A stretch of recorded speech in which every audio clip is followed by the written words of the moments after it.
Hi, I'm Megan, a bookseller at Literati Bookstore and the host for tonight's event.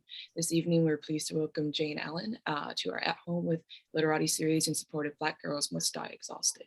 She will be in conversation with Kate Baer. For our attendees, the chat is closed while we drop in links to purchase Black Girls Must Die Exhausted from Literati throughout the event. You can also use the Q&A feature in your toolbar to submit questions at any time, and the selection will be asked at the conclusion of the event. A reminder that you can shop for more books in store or at literatibookstore.com for curbside pickup and shipping to your home anywhere in the United States. Now allow me to introduce tonight's author and moderator. Jayne Allen is the pen name of Janique Seeley, a graduate of Duke University and Harvard Law School. An avid traveler, she speaks 3 languages and has visited 5 continents. Drawing from her unique experiences as an attorney and entrepreneur, she crafts transcultural stories that touch upon contemporary women's issues, such as workplace and career dynamics, race, fertility, modern relationships, and mental health awareness. Her writing echoes her desire to bring both multiculturalism and multidimensionality to rich and colorful cast of characters inspired by the magic uncovered in everyday life. Black Girls Must Die Exhausted is her first novel, which she calls The Epitaph of My 30s. A proud native of Detroit, she currently lives in Los Angeles. Kate Baer is an author and poet based on the East Coast. Her first book, What Kind of Woman, was a #1 New York Times instant bestseller and featured in publications such as Harper's Bazaar, Vogue.com, and the Chicago Review. Her work has also been published in the New Yorker, Literary Hub, and the New York Times. Without further ado, I will turn it over to Jayne. Hi, Jayne. Hi, Kate. I'm so glad to talk to you. We've talked once before, didn't Yes. we? Yes, I think we did. Was hot out. It was like summertime. It was summertime, and we did an event together. It was a panel, which was great to meet you. And I'm so glad you're doing this. I couldn't be more excited. I'm so excited too. And everyone, whoever's here, if you haven't already read it, please read this book. It's so beautiful. I loved it so much. And I see it framed behind you. I feel like before we even talk about this book, we have to talk about the cover. Who designed it? What is the significance behind it? I'd love to hear more about the cover just because it's so breathtaking. I think it's the best cover I've ever seen. Really? Of any book. I think it's so gorgeous. I would frame it just like you did. It's just beautiful. And I'd love to hear more about how that came to be. Well, the cover design, so the original cover, there's a story to this. So I originally self-published this book, and the original cover design was Manira Musabal. So the creative direction, the art direction came from me, and I wanted to exemplify life, because even though the title has die in it, it's not about death, it's about life. And death does contextualize life. So this is about an examination of life and living life to the fullest. That's really what the book is about. And finding your way towards fulfillment. So I wanted the story to be reflected visually in this like verdant, like flowery beauty of just bloomingness.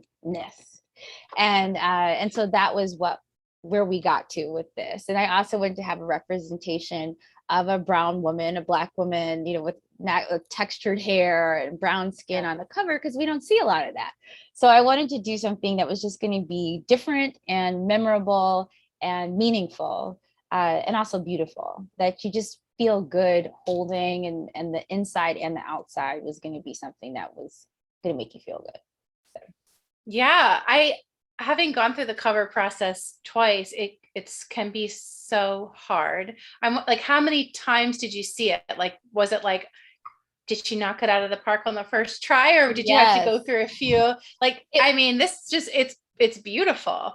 When I saw it, it just it gripped me, and I was like, oh my gosh, this is the cover, So and I think because that's kind of what it's like. I'm going for a feeling. More than anything, it's like I see it, but I have to feel it. And when I felt it in my gut, then I was like, yes, this is it. Yeah. So I love that. Yeah. Okay, so let's talk about this. I raced through this book. Oh, I read it so fast. I just slow myself down to like sometimes to really savor the moment. And my favorite scene is when Tabby and her grandmother discuss race. And I was wondering Oh yeah. what it was like writing that scene, and how you felt while you were writing it, and just maybe talk a little bit about that scene.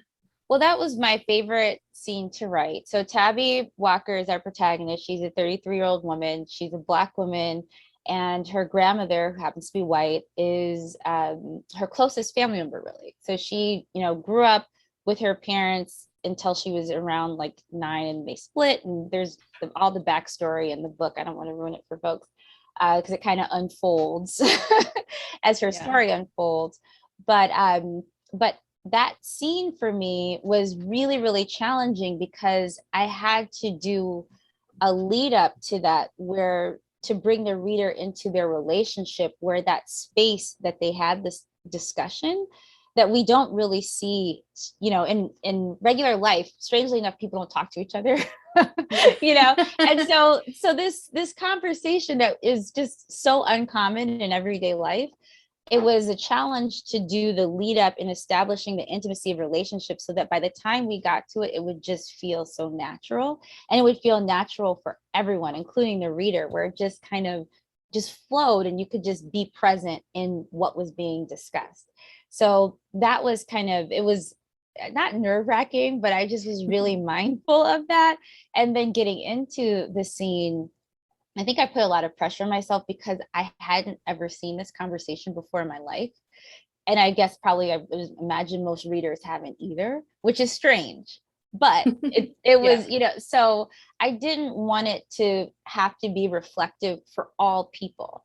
I just really wanted to try to keep it authentic to what Tabby would say and what her grandmother would say, because they're just speaking for themselves.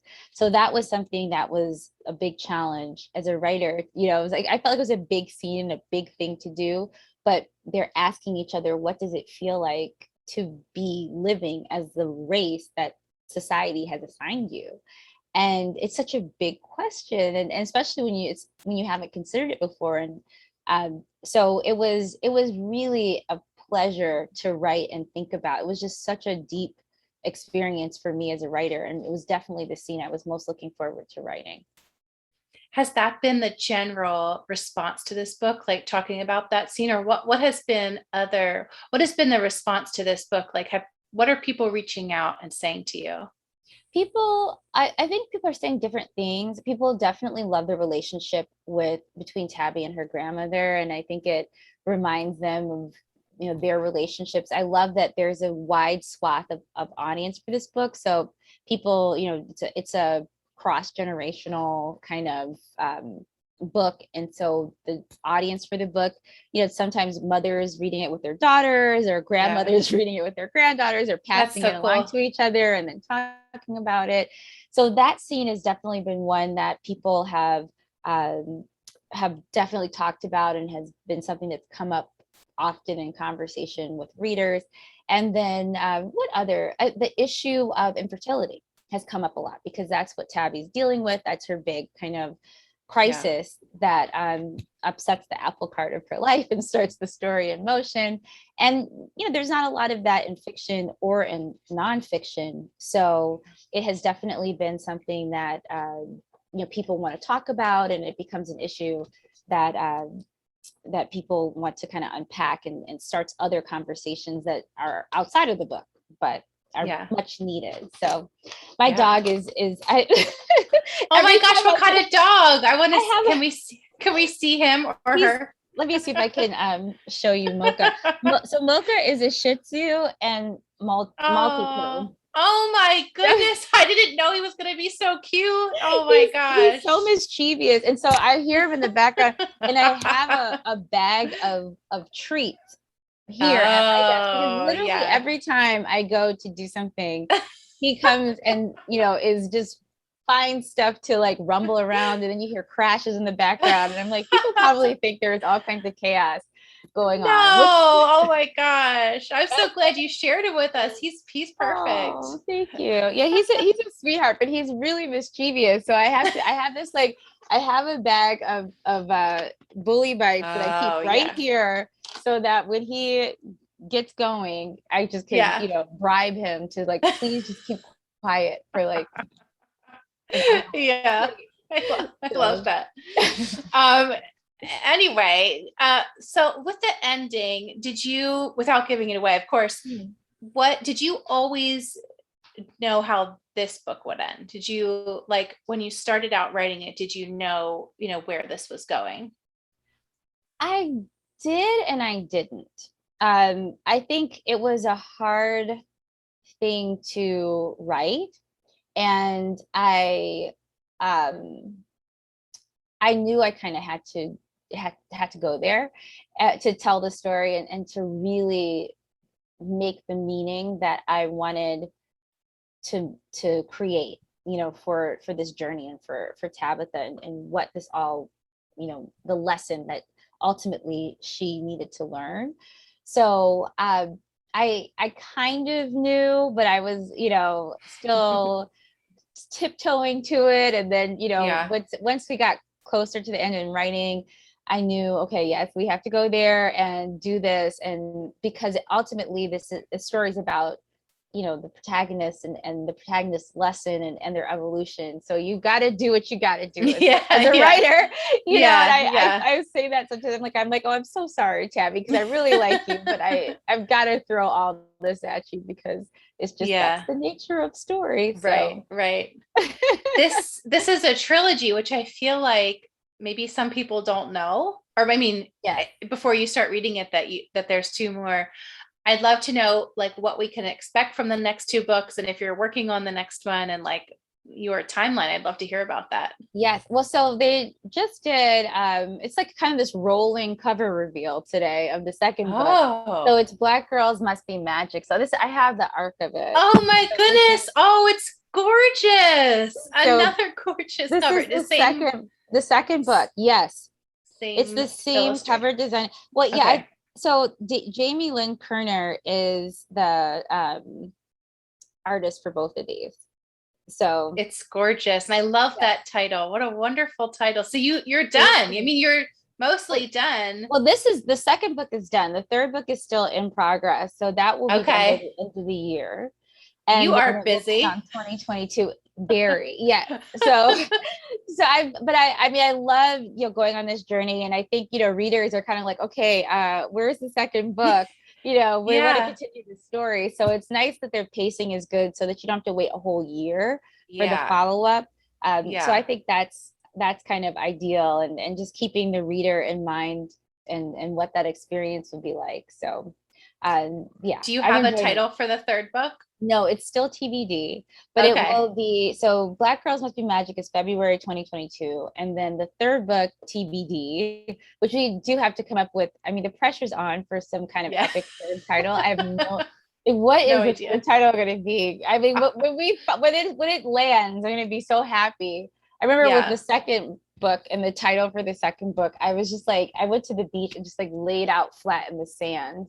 And I was like, well, either the tide will wash me away, or a title will come. The title will rain down. And then I remember I looked up and I saw a dolphin in the water. Oh my gosh.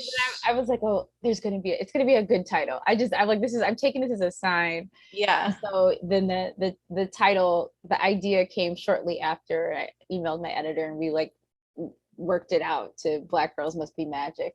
So I don't know what I'm gonna have to do. I might have to go in the desert for the third title. I don't know. I love the options of being washed away or figuring it out. That is a very writer thing to say. Yeah. I could just not be here, and then I wouldn't have to figure this out. I was like, maybe the tide will just wash me away, or I'll just be floating in the ocean, or I'll come up with we're so dramatic. So dramatic. I find it incredible that you have written two novels and are writing the third. It's just an incredible feat. And I don't know if people know this, the way that you've come about being an author is fascinating. And I wonder if you'd go into that a little more. For anyone unfamiliar with your story, you started writing in law school, right? And are you a practicing lawyer now? I'd love to Oh, so you're not.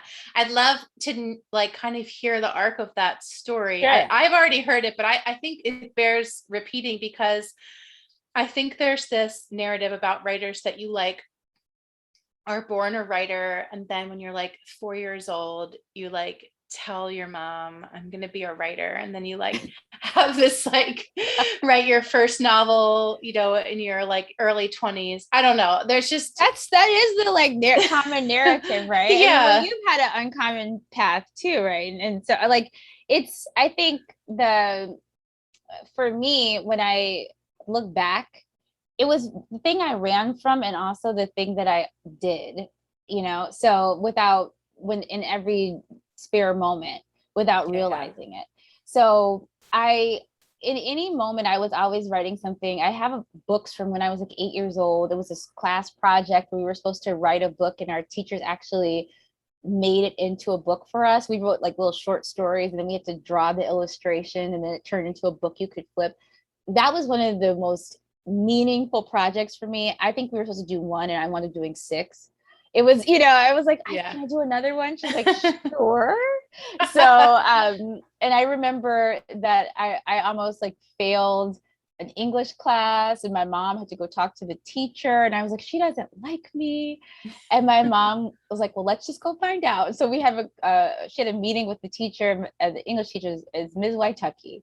And and Ms. Waitaki said, well, no, she's an excellent writer. She's just not doing her best. And so I am going to get the best out of her if that's the last thing I do. And so it's not that I don't like her, it's that I think she's an excellent writer and I need to see it. And my mom was like, well, enough said. My mom looked at me and she was like, well, now you know, this is what we're going to be doing. And she wound up writing one of my college essays. But it was something for me. I was an engineer in undergrad, and in the liberal arts school, I mistakenly believed you had to write a thesis to graduate.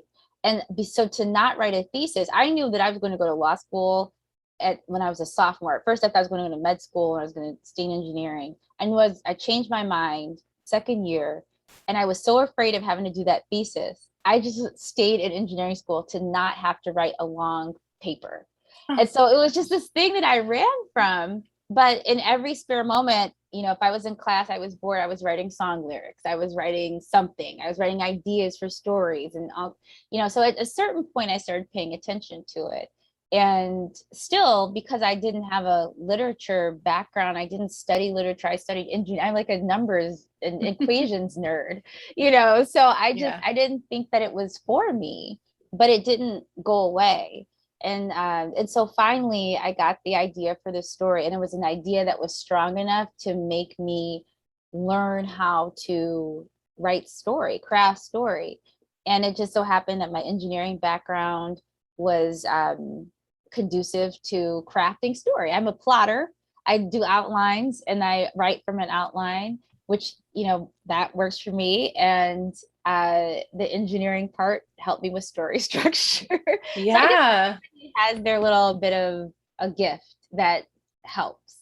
And with this book, when I finally figured out how to write craft story and write the manuscript, I was all excited, and I took it to the gatekeepers, the traditional way. And they told me, they didn't say your writing sucks. They said, we don't like your protagonist and we don't find this relatable, and, it can't connect to the story. And I was like, that's weird. That's kind of weird critique. Yeah.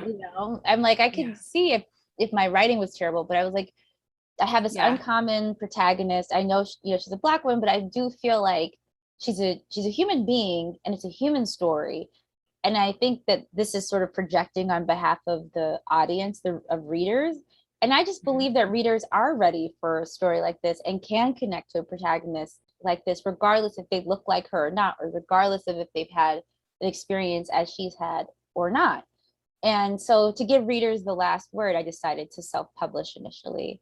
And this beautiful community developed around the book that it was so encouraging, and readers did prove me right ultimately. So in 2020, HarperCollins came along, and they Harper Perennial wound up acquiring the trilogy and a standalone book. And so to help amplify this book and to bring it to a wider audience. And so that's how we are here now. So that's the Uncommon story. There's more to it, and a lot of book clubs and a lot of conversations in the middle of it. But that's the gist of it. I feel like a lot of people probably reach out to you as they do authors and just want some advice. And you just gave such a great synopsis of what happened, but I would love to hear like what you tell people when they say, I have this story, I don't know what to do with it. Because you have such a great example of not giving up. Yeah. And I think it's really easy to say, well, forget it. No one's ever going to read this. And what do you say to people who have yet to kind of have their story into the world? Well, the first thing for me was about confidence. I think there's a lot of imposter syndrome in the space of publishing and for authors and writers. And you wonder, am I worthy of this? Like you're saying, the kind of fable is that a fairy like tapped you on the head and was like, oh, you're ordained to be a writer. And, you have the magic dust and like, it's you and none others, and, and that's not necessarily the truth of it, but we believe that. And I think you have to get past that point because we ask ourselves these questions like, who me? Am I worthy? Am I, is this for me? And that is, I think, where a lot of people stop, in that questioning space, because that answer is not going to come to you in a way that will encourage you. A lot of messed up stuff is going to happen along the way. And too many people take the rejection and all of those things as the answers to the questions of worthiness and talent. And that shouldn't be your answer. So that's my first thing. And the second is that I think we don't give ourselves enough credit for our ideas. And so I would say take your ideas seriously because they're for you. It's like, I think a lot of times people think that ideas are just like pouring on the outside like rain, and it just, if you walk outside, an idea falls on you by happenstance and it's just as random and could have easily fallen to another person. But I don't believe that. I believe that the ideas that you attract are really for you and you get to decide if you're going to execute them or not. And so I would say that the idea that sticks with you, that you go to sleep with, you wake up with, that, you can't kind of shake it. And if you have a moment of downtime and you just find yourself going back to it, pay attention to that because it means something. And then I would say after that, whatever you have to do, finish, like right to the finish, just finish it, whatever it is. It could suck, write something horrible, but finish it because that's a starting point. And don't ever forget that editing is also part of the writing process. Like we think that, oh, I've got to write something so great. And if it's not great, then it won't become great. That's just crap. Like the thing I've realized on the other side of this is editing. Excellence happens in editing. Like you start with something horrifically crappy. And then you leave. It's just clay, and you make the beauty and the sculpture and the art from the clay. So you got to just get some words in the paper and get your whatever it is, 90,000 words or however many words you're going to do, put those on the page and you can get somewhere from there. So those are my big pieces of advice. I hope people are writing this down. Anyone who's listening, are you taking notes? Because I need to take notes.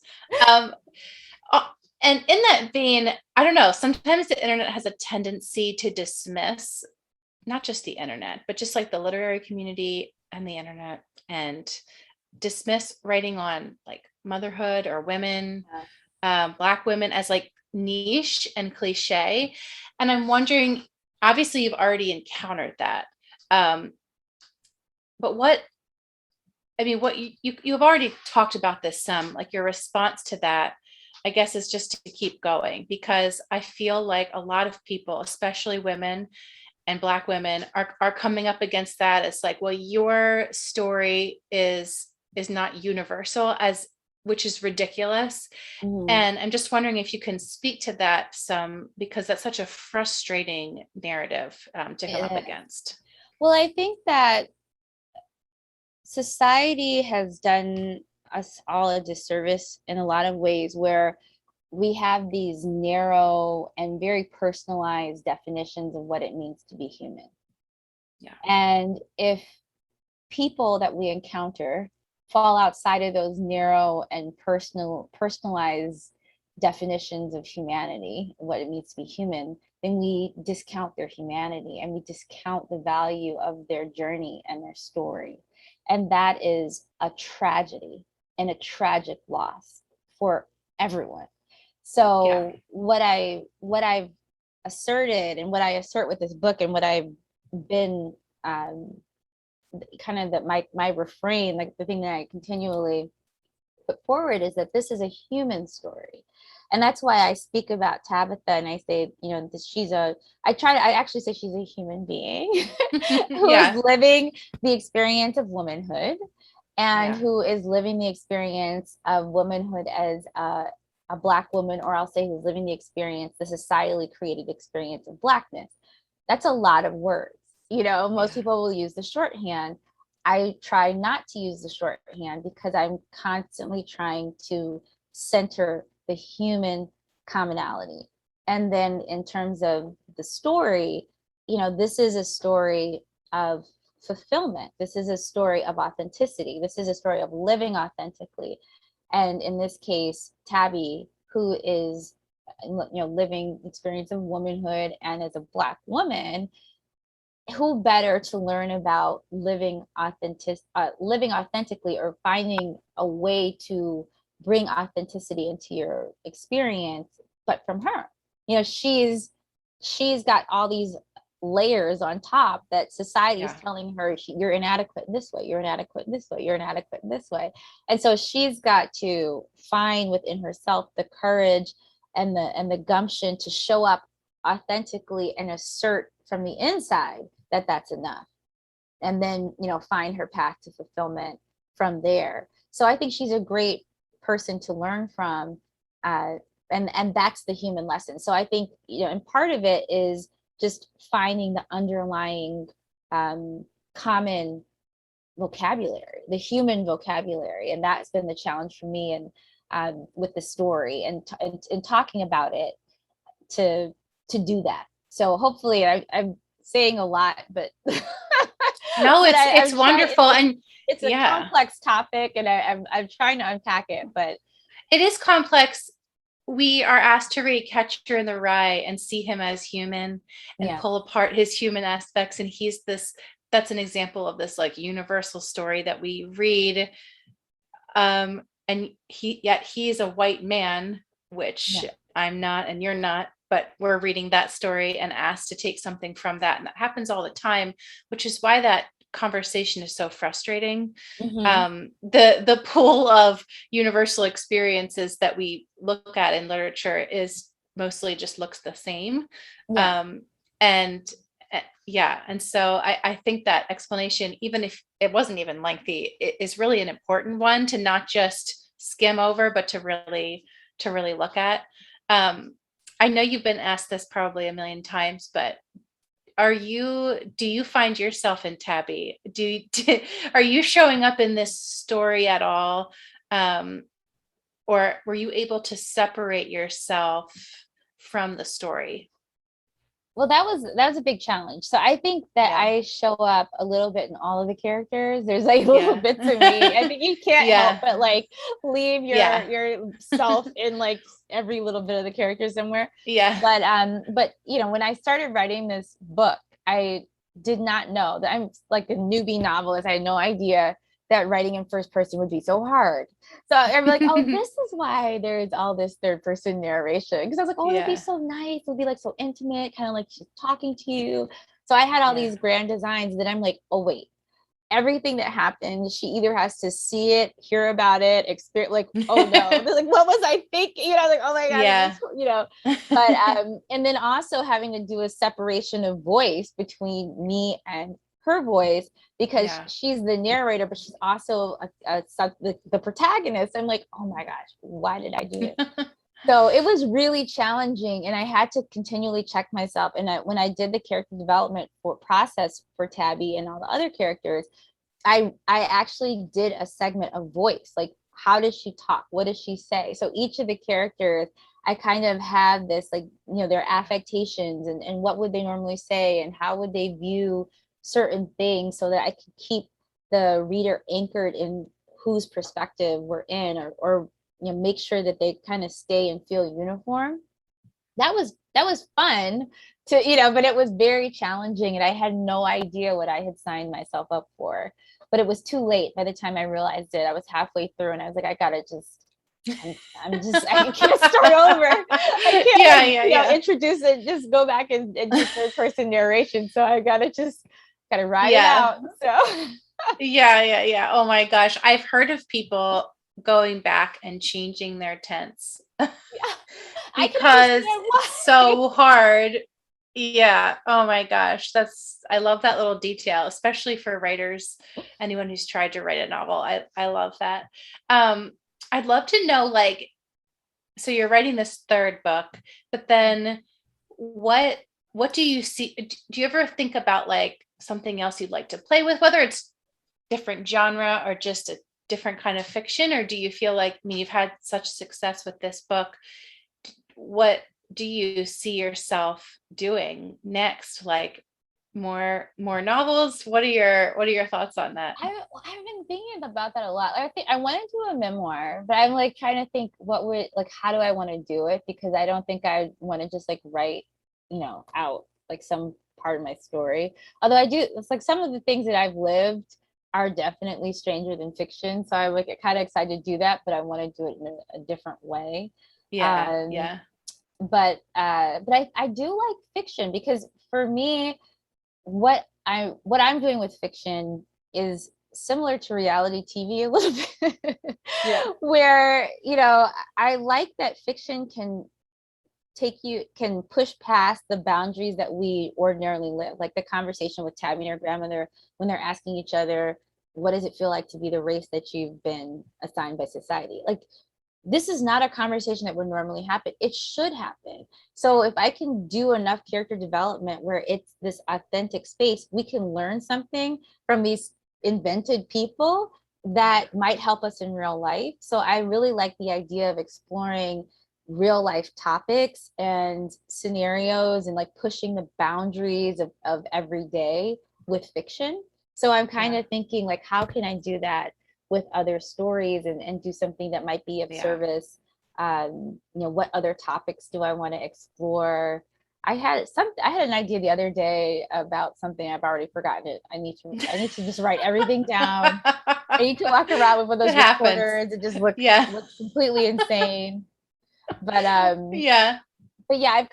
been thinking a lot about new ideas in that vein, and like, how do I so one of the things I realize as a writer is that you can't write past what you haven't processed. Like, you can only write up to what you understand about life. You can't write beyond that.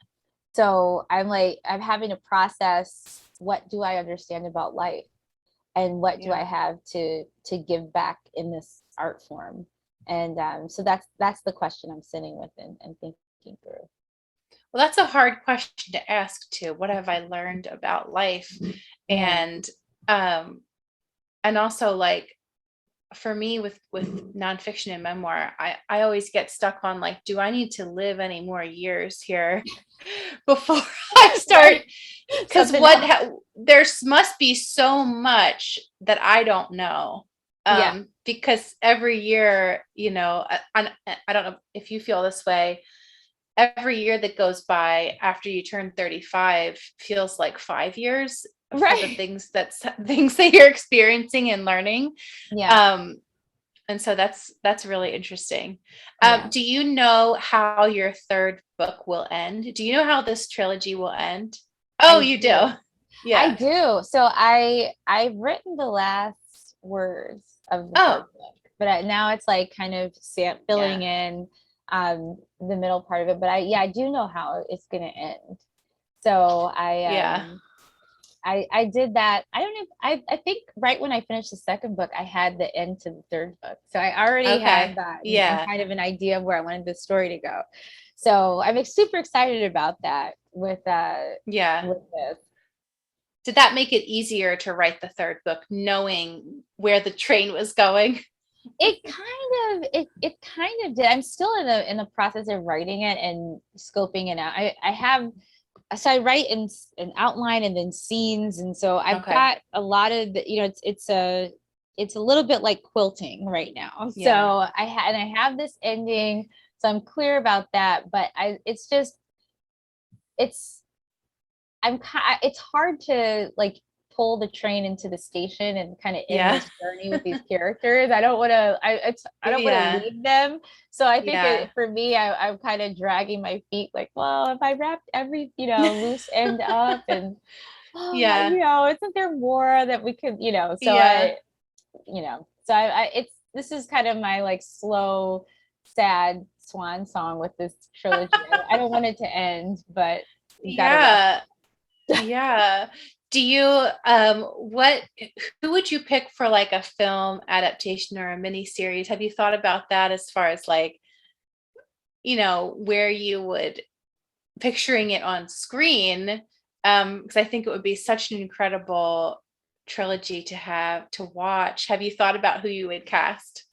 No, I haven't thought about that. And then I'm also afraid to do it because I feel like if I say somebody, then that becomes what readers picture in their mind Oh, from that's like true. now and until forever. Yeah. So I'm like, I'm like, well, maybe. So I've like stopped myself from doing that, but I have Yeah. envisioned it. Like, would it be a movie? Would it be a TV series? Like, I think it'd be a Yeah. really good TV series. And I'm like, there's I just think so so many too. characters to follow. So that's where I'm stuck right now. I'm like, I still can't figure out if it'd be like a better movie or television series. Somebody asked me, I'm like, I don't know. So I can't even Well, answer don't you this think question. miniseries lends itself to character development, which I feel like in a Yeah. trilogy, you have so much time to do that. And you have Mm-hmm. more time. I feel like a movie has to be so plot driven. So you kind of skip some of the like Yeah. really big moments that like Yeah. these books are allowing for in character development. And I really hope that happens. That would be incredible. Thank And you could you. write it because now they're letting writers of their books write their own I know, right? mini Even if series. it's terrible, they're like, that's okay. We'll give you a shot. And then Yeah, when it's terrible, they'll just exactly. bring somebody else. Yeah, no, I know. It's like you get a shot at it. It's like Yeah. I read in another interview that you're a skincare junkie, and oh I'd yeah. love what is some advice you can give to me or others who are notoriously like terrible at skincare. Oh my God. What's a rundown of some things that we could glean from you Oh my about goodness. We skincare? could talk about this all day because this is like such a passion for me. But I would say hydration, hydration, hydration, and Yeah. then vitamin C. And Like there's eat like consuming it or like putting well it on my definitely face. consuming it. So Okay.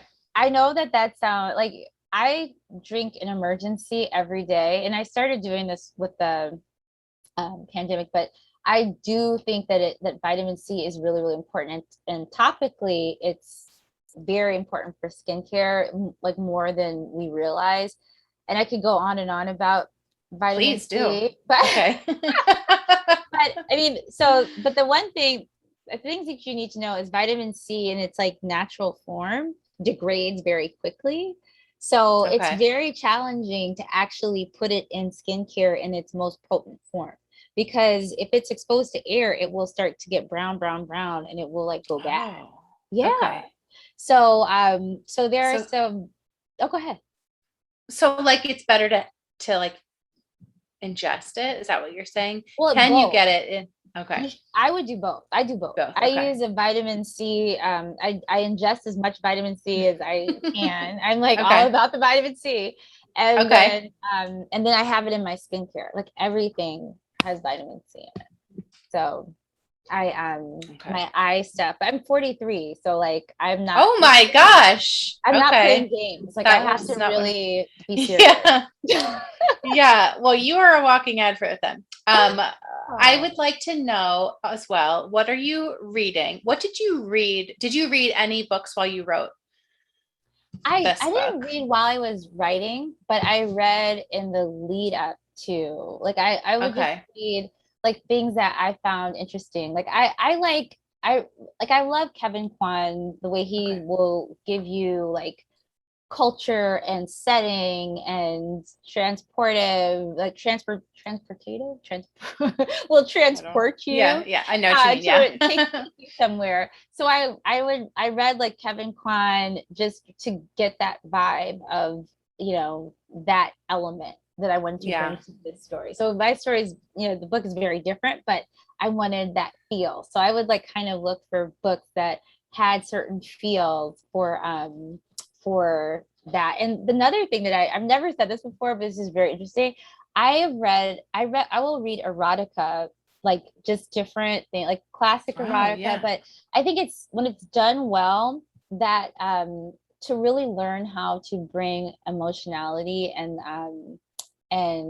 the kind of visceral feeling into whatever I'm writing. I So love that that. is one That's of a the things great tip. that I do. Yeah. Yeah, it's like weird, but it's like, nobody knows what I'm reading. So Sarah's asking, what is your favorite Zayn novel? I don't have a favorite Zayn novel. I don't, what's a Zayn novel? Zayn is a really famous and well-known erotica writer. So I do not have a favorite Oh, Zayn okay. novel, but I should. So I don't know the author's names of my, maybe because I'm like reading it. So I have like kids, so I have to like read it without looking at the covers. I like oh take off yeah, the no, covers. So you I got like, that. I read like stuff that like it's like Zayn is so much more highbrow than yeah, the stuff that I will read. I mean, I no, will like mine's not highbrow. yeah. No, it's I like got so this. much better. It's much more well done than like the stuff that. But I Yeah, just think the rawer the better sometimes, and like yeah, not. I'll read unpolished things, and sometimes I read like classics. Like I'll read like Anais Nin, like just to try to get a yeah. sense of different little snippets of Snidbits. I like snidbits better. snippets of Snippets. yeah. I So love I love that because I'm always reading while I'm writing, and I find it's helpful to read different genres than what you're writing. oh Like yeah. whatever you're writing, read it different just to get different vocabulary and just maybe picking up a interesting way of pacing something. And erotica is its own, definitely its own thing. And it's exciting to read for like Yeah. obvious reasons, but also yeah, just for getting that kind of visceral language. I love that. That's people. I Yeah. hope who's anyone like take notes. I don't know who's I've listening. never said that before, but I mean like in an interview, but Yeah, I'm well, like, no, it yeah, makes sense. It makes so much sense. That's a really great. I'm gonna like think of you saying that, and then when I'm reading erotica when I'm supposed to be working, I'm gonna be like, this is for work. I don't know. It's totally like my saying for everything that I do that's remotely questionable is I did it for the story. Yeah, yeah. No, I that's did a great, I did it great for the motto. story. Like whatever I did, Yeah, I did it for the story. Like that's yeah. I love that. Um, okay, are you reading anything now, or are you so into writing mode that you're not reading? I just finished an arc of Yinka, Where's Your Husband? That was really creatively done. It was really interesting. It's a British Nigerian woman, and she's telling a story. It's kind of like a girl gets herself kind of story, and she's telling the story of a woman whose family is panicking because she's like kind of she's aging out of marriage zone and Oh, thinking I see. that like she can't be a fully functioning human if she's not married. Um, go figure. So Yeah, she goes, yeah, it throws her into a tailspin and she's got to yeah, find her way. So I just read that. It's kind of cool because it had this, it incorporated a lot of things that you would normally read. So the experience of the book is really crafty. So like you'll see internet searches in it and text message exchanges and yeah. like checklists. It's kind of like Bridget Jones' Diary, but like taking it to Yeah. next level. So that was really cool. I read In Every Mirror She's Black. Okay. That was the last published book that I read. Lola Akamade Ackerstrom, and she's a travel writer who turned novelist, and her book primarily takes place in Stockholm. And I felt like I went on a trip, and it was so cool because it's like through the eyes of 3 different women from the African diaspora. So I have 2 American women and then 1 Somali refugee who's located in Stockholm. And so to see the society from their perspective and to see the experience, it's like kind of this outsider's view of it. And so I felt like I took a trip there. So I never just thought I wanted to go to Stockholm, but now I want to go to Stockholm. So. Don't you love that though? When you pick up a book and you start reading about a place or people that you would have never even thought of before. I love that. That's really cool. I'm going to write that one down. I've seen both covers of those, I think. You said the ones in ARC. Yeah. Yeah. It's a blue. I don't have it here, but it's a powder blue. And then I have this book in my pile over here. Okay. Yeah. I've definitely seen that one. Yeah. I also have this book. Oh, there she is. A little baby book. She's like a little baby. Are you a TV watcher? What are you watching right now? Or is there anything that you watched while you read this book that kind of like influenced it at all? If I say what it is, people are gonna laugh. But I want to hear it. I watch a lot of reality TV. Oh, girl, that's okay.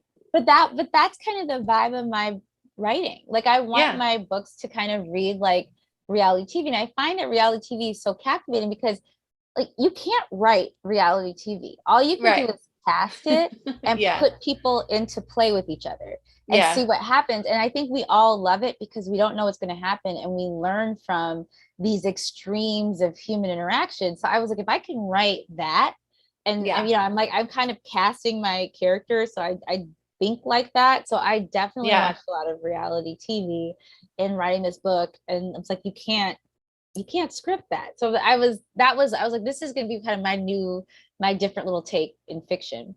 And I'm always watching some kind of reality something. So. What's your poison? Like, what are you watching right now? It's not the opposite of poison. I like that. Well, no, I think it kind of is because it's like a guilty pleasure, but I know, but I think I think guilty pleasure phrase is on the way out because you really shouldn't have guilt and pleasure. It's like we should just enjoy our pleasure. That. We only have one life.